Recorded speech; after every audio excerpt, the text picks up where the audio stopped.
Before the holy Baal Shem Tov passed on to the world of truth, he delegated his many responsibilities among his loyal disciples.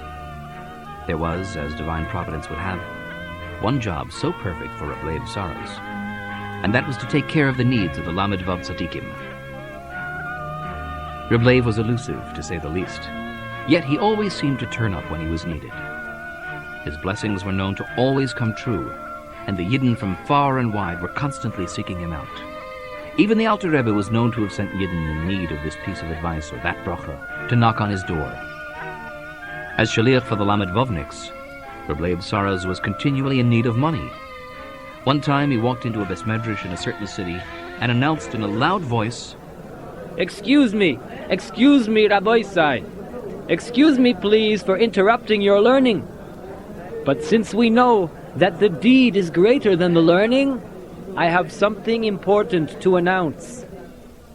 One of the 36 righteous of this world needs to marry off his daughter this very week, and we must help make this wedding a proper simcha.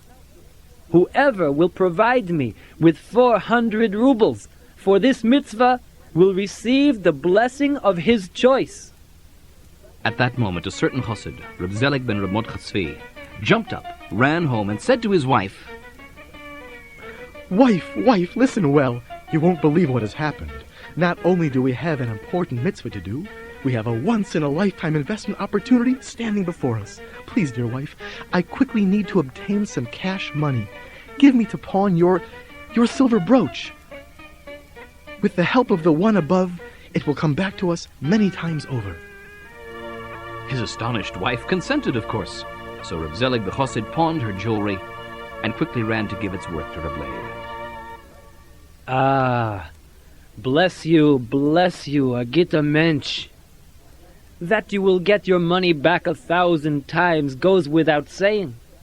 That you will be blessed forever for doing this great mitzvah, that also goes without saying. So tell me, my friend, what is your special request? Holy Reb Leib, I have one meager wish. I would like so much to meet one of those hidden holy people, one of the Lamed Vavs. But please, Rebbe, I only ask you to let me recognize him. I wouldn't want to learn a day later that the disheveled-looking man yesterday was a Lamed Vavnik. If it's fine with the good Rebbe, I want to know it when I see him. That's no problem, Reb Zelig, but not just yet. Let it be at the right time. May you be matzliach. I bless you with all the blessings in the world. I will see you again. And so that chassid Reb Zelig became very wealthy indeed. He was able to buy his wife's silver brooch back many times over. As their wealth grew, so did the amount of charity they gave. The couple became well known for their generosity and goodness. After many years, Reb Zelig and his wife began to think about their purpose in this world, and so they decided to go live the rest of their lives in Eretz Yisrael. In those days, to live in Eretz Yisrael was no simple thing. The journey was dangerous and most uncomfortable. What's more, no one could really tell them about life there. So, as devout Jews, they wanted to ask their Rebbe. But where to find him? Nobody ever knew where to find Reb Leib Saras. Soon afterward, sure enough, Reb Leib came to them. One Friday before Shabbos, Reb Leib walked into their shul. It had been quite a long while since their previous meeting, and with an open heart did our chassid walk over to greet him. Holy Rebbe, it is so good to see the Rebbe again, and thank you so much for the blessing. We're very wealthy people now. But now, Rebbe, I wish to ask for another blessing, to go to Eretz Yisrael, to live out the end of our lives in the Holy Land. Reb Zelig, it's good to see you. And now, at last, it's the right time for me to fulfill my promise to you. Here is what you must do. Go to Berdichev and look for a certain tailor who lives on the outskirts of the village. He is none other than the leader of the Lamed Vav Tzaddikim in this generation. He will also be the one to tell you if you should go to Eretz Yisrael. So our friend made the trip to Berdichev. But, strangely, when he asked there the whereabouts of the tailor, no one knew who he was talking about. Until, that is, he met a porter in the town's hotel. This porter told him where the tailor lived, but he added, "He's not a real tailor, you should know. All he does is fix what doesn't fit or what's been damaged." So our chassid got very excited, thinking he was about to meet the holiest hidden tzaddik of the generation. And what's more, that he was about to learn whether he and his wife were to ascend to the Holy Land, Eretz Yisrael. How do I approach him? Reb Zelig thought to himself. What do I say? So he decided to tear his pants, thinking he would ask the tailor to fix them. Reb Zelig knocked on the door. May I ask you to please fix my torn pants so that I may continue on my way? Come in. Come in. Sit here while I fix them.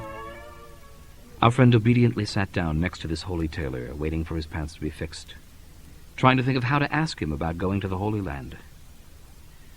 A few minutes passed, when, unexpectedly, a curtain opened on the other side of the room, and suddenly a beautiful young man stood there. A Jewish prince he looked like, clothed in royal garments. He stood over the tailor as he worked on the pants, observing everything most carefully. Repeatedly, the tailor would insert the needle and pull the garment tight. Turning to the splendid young Rebbe, the tailor said, Motele, do you see now how we fix? The tailor then turned to the chassid and said, Your pants are fixed. You may dance with them on the streets of Yerushalayim. The tailor wished him a safe journey, and the chassid was back on the streets of Berdichev, feeling joyous at having had a contact with such a tzaddik. Eventually, he made his way home. My dear wife, we can start preparing for our journey to Eretz Yisrael. We have a blessing to dance in the streets of Yerushalayim. Baruch Hashem, to have received such a bracha? I only wish we could find the Rebbe, Reb Leib, to thank him once again and say farewell. Naturally, Reb Leib Saras turned up in a few days' time. Holy Rebbe, I went to Berdichev and I saw the righteous tailor. He actually fixed my pants, but as he inserted the needle and pulled the pants together, I felt it was really my soul he was fixing. He told me I could dance with these pants in the streets of Yerushalayim. But I have one question.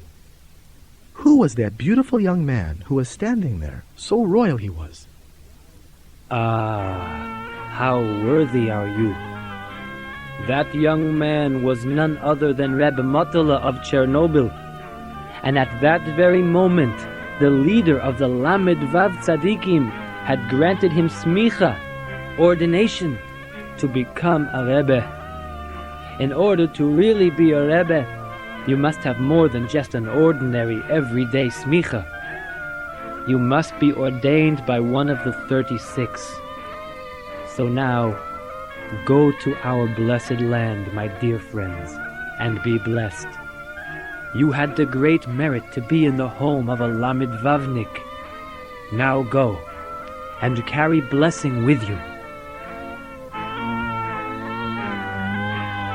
And so it was that our friend the chassid and his wife went up to Israel with the blessings of both Reb Leib Saras and the tailor of Berdichev, the Lamed Vav Tzaddik. Years later, when Reb Leib Saras passed on to Gan Eden, the care of the Lamed Vav Tzaddikim also passed into new hands, into those of that regal young man behind the tailor's curtain, Reb Motele of Chernobyl.